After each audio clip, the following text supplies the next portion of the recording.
Right, so Iron Man issue 5. I have been talking about this book since issue 1, and I've been talking about every book that I've been reading since issue 1, but this is kind of the first book that I've kind of seen a natural, an evolution of, from where it was when I started reading it to where it is now. And where it is now is a pretty darn good book.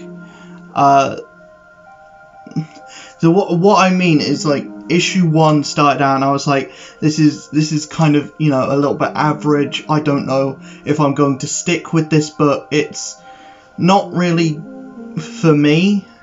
At that point, I had no idea where the book was going and what was actually, what the point of the book actually was. Now I kind of get where they're trying to take this book and where they're trying to take Iron Man and his new status quo. I'm really into it.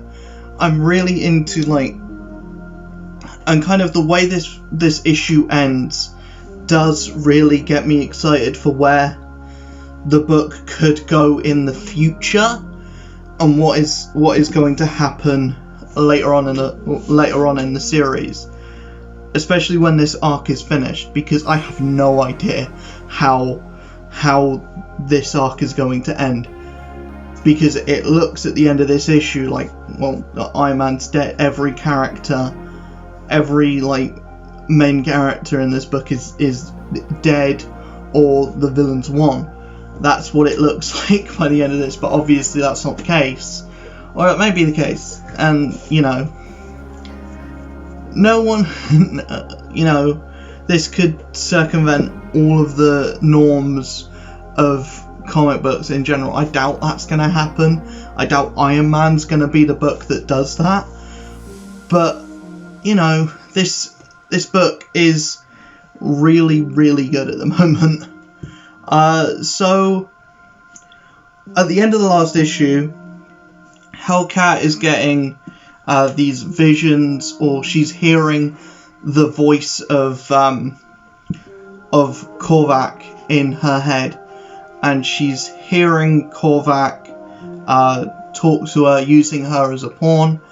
So Tony decides, I'm going to use that against Korvac and lead him out. It doesn't work. Hellcat ends up being put in an even worse psychological position. She gets flashbacks to her time when she was married to Damon Hellstrom and she was in hell, which is not good for anyone. If you've seen the Marvel Universe depiction of hell, you'll know that that's not a place that you want to see in your visions. But yeah, she's now trapped in that state, and Iron Man Tony has put together a team of Z-listers, real bottom of the barrel. He's got the Scarlet Spider, the Gargoyle, Misty Knight, and Frogman together, and he's going to take this team to go fight Korvac, Unicorn, Controller, and Blizzard, and all that lot. The Z-list team goes to Korvac's ship, which is deserted and has a bomb on it, obviously, and they're blown up and seemingly dead. Iron Man, when Hellcat confronts Korvac, Iron Man goes in. He goes into this building, has a chat with Korvac. Then Korvac proceeds to beat him the hell up and leave him for dead, and then the issue ends. So yeah, a lot of stuff happened this issue, and it was all really, really, really good. The artwork continues to be amazing. You'll see like panels and stuff being flown up on screen. But everything about this book is good. I really like how everything's written, how like it's kind of forced the writer to show some love to some characters that aren't really in comics much anymore, like Scarlet Spider. When was the last time you saw Scarlet Spider? When was the last time you saw the Gargoyle, of all things? Misty Knight has gotten a lot of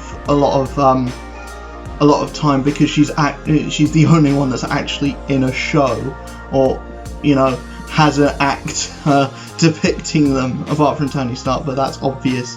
But yeah, I really like everything about this book. The artwork, the writing, the villain, the fact that I don't see how this can end.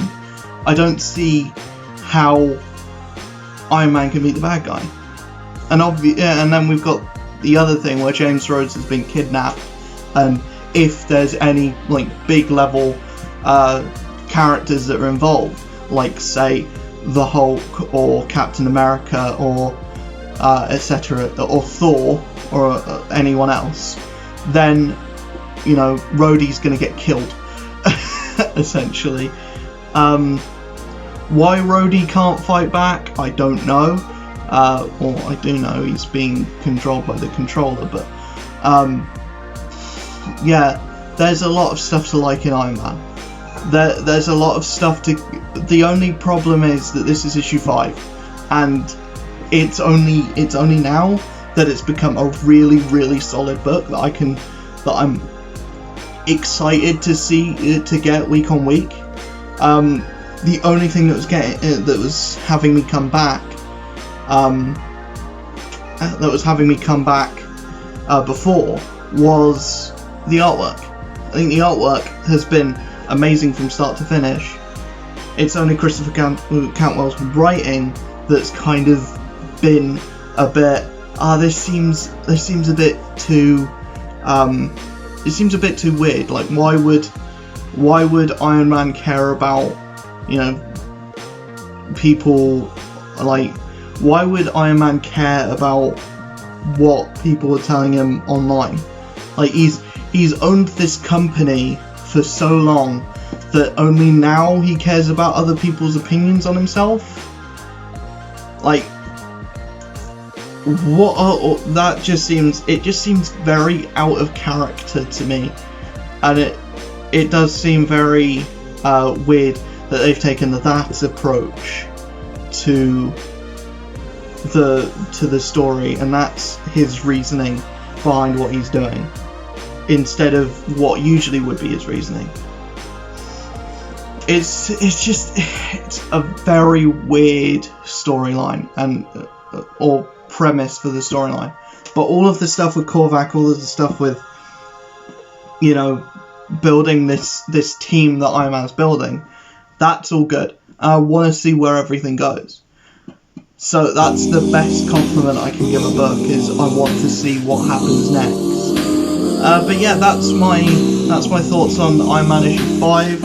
Let me know in the comments below what you thought of this. If you enjoyed this video and want to see more like it, hit that subscribe button, hit that like button. There'll probably be a video coming up in just a few seconds, which will be one of my previous ones that you can go watch and see my opinions on another comic book, probably Eternals. That was the last video that I did. And yeah, I'll see you guys in the next video. Peace.